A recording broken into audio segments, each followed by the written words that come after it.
வணக்கம். நான் உங்களுடைய சரவணகுமார் ஐஆர்எஸ்.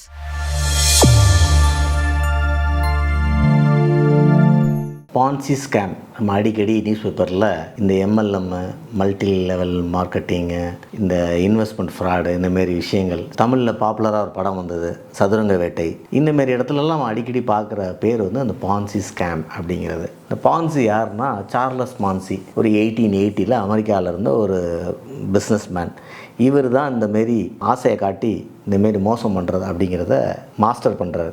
இவருக்கு அப்புறம் அதுக்கப்புறம் எத்தனையோ பேர் பலவிதமாக பண்ணாலும் பேர் மட்டும் பான்சி ஸ்கேம்னு வந்துருச்சு இன்றைக்கி வரைக்கும். ஏன்னா ஒரே காமனாலிட்டி தான், நடக்காத ஒன்று நடக்கும்னு காமிச்சு பணத்தை வாங்கி, நிறைய பேர்கிட்ட பணத்தை வாங்கி அதை ஏமாத்துறது. இப்போ ஏன் வந்து மக்கள் இதில் ஏமாறுறாங்க அப்படின்னா, ஒரு ஆசைக்கும் பேராசைக்கும் உள்ள வித்தியாசம் தான். இது டிஃப்ரென்ஷியேட் பண்ணுறது ரொம்ப கஷ்டமாக இருக்குது. ஆசையும் பேராசையும், நான் ஆசைப்படக்கூடாது, நான் ஆசைப்பட்டால் பேராசையா, இப்படி ஒரு கேள்விகள் வந்துடுது. ஸோ தனி மனித லெவலில் ஆசையும் பேராசையும் வித்தியாசப்படுத்த முடியாது, ஆனால் சமுதாய லெவலில் கண்டிப்பாக வித்தியாசப்படுத்த முடியும். அது எப்படி பார்க்குறோன்னா, நம்ம பிஸ்னஸ் என்விரான்மெண்ட்டில் நீங்கள் என்ன யாருக்கு பணம் கொடுத்தாலும் ஏதோ ஒரு பிஸ்னஸில் போட்டு தானே அந்த பணத்தை மல்டிப்ளை பண்ண முடியும். பேங்க்கில் போட்டால் 8% தராங்க, இல்லை 7% தராங்க.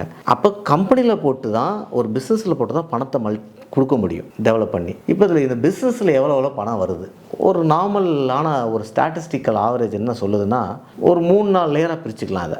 அதாவது 4% பிஸ்னஸ் மாடல், அதாவது ஏஜென்சி, இந்தமாரியான பிஸ்னஸ் ஏஜென்சி எடுக்கிறோம் இல்லையா, நெஸ்ட்லே எடுக்கிறோம், ஐடிசி எடுக்கிறாங்க, இதெல்லாம் பெட்ரோல் பல்க்கு, இதெல்லாம் பார்த்திங்கன்னா அந்த 4%க்கு மேலே ப்ராஃபிட் வர்றதுக்கு வாய்ப்பு இல்லை. அதாவது 100 ரூபாய்க்கு 4 ரூபா லாபம் இருக்கும் வருஷ கடைசியில். 8% ப்ராஃபிட் மாடல், அதாவது 100 ரூபாய்க்கு 8 ரூபா. பெரும்பாலான பிஸ்னஸ், ஆல்மோஸ்ட் ஒரு 70% ஆஃப் பிஸ்னஸ் இந்த 8%க்குள்ளே தான் இருக்கும். 8%க்கு மேலே ஏறக்கூடிய ப்ராஃபிட்டபிள் மாடல் இந்தியாவில் பெருசாக இல்லை. இதுக்கு மேலே இருக்கிறத நம்ம சன்ஷைன் இண்டஸ்ட்ரின்னு சொல்லுவோம். புதுசாக வர்ற ப்ராடக்ட்டு, புதுசாக வர பிஸ்னஸ்ஸு. இப்போ சாஃப்ட்வேர் வந்துச்சு 2000, இப்போ ஏஐ வந்துட்டுருக்கு 2020. திடீர்னு கிரானைட்டு குவாரி வருது, மணல் வருது, ஸ்கிராப் வருது. இந்தமாரி பிஸ்னஸ்லாம் பார்த்திங்கன்னா அந்த 16%க்கு மேலே போகும். அந்த 8 to 16, 16+.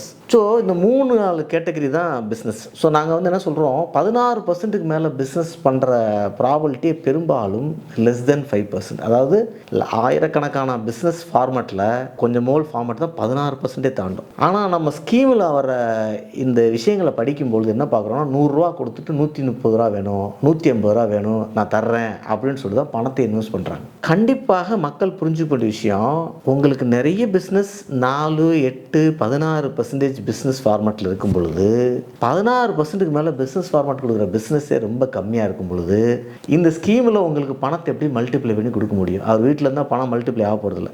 உங்கள்கிட்ட வாங்குகிற 5 லட்ச ரூபாயை அவரால் 15% மேலே கொண்டு வரதே பெரிய கஷ்டம். நல்லா ரெகுலராக அழகாக பிஸ்னஸ் பண்ணிகிட்டு இருக்கவங்க, நியாயமாக பண்ணிகிட்டு இருக்கவங்களே, முதல்ல பிஸ்னஸ் ஆரம்பிக்கிறவங்க ஏன் எப்படி பண்ணிட முடியும் அவ்வளோ ஈஸியாக? ஸோ என்னைய பொறுத்த மட்டும் ஆசையும் பேராசைத்தையும் இப்படி பிரிச்சுக்கலாம். அதை 16% வரைக்கும் இருக்கும்போது நம்ம ஒரு ஆசைன்னு ஒரு கணக்கு வச்சுக்கலாம், அதுக்கு மேலே பேராசை ஏரியான்னு வச்சுக்கலாம். ஸோ அந்தமாரி ஏரியாவில் உங்களுக்கு ஏதோ ஒரு ஆஃபர் வரும்போது நீங்கள் கொஞ்சம் கவனமாக இருக்கணும்.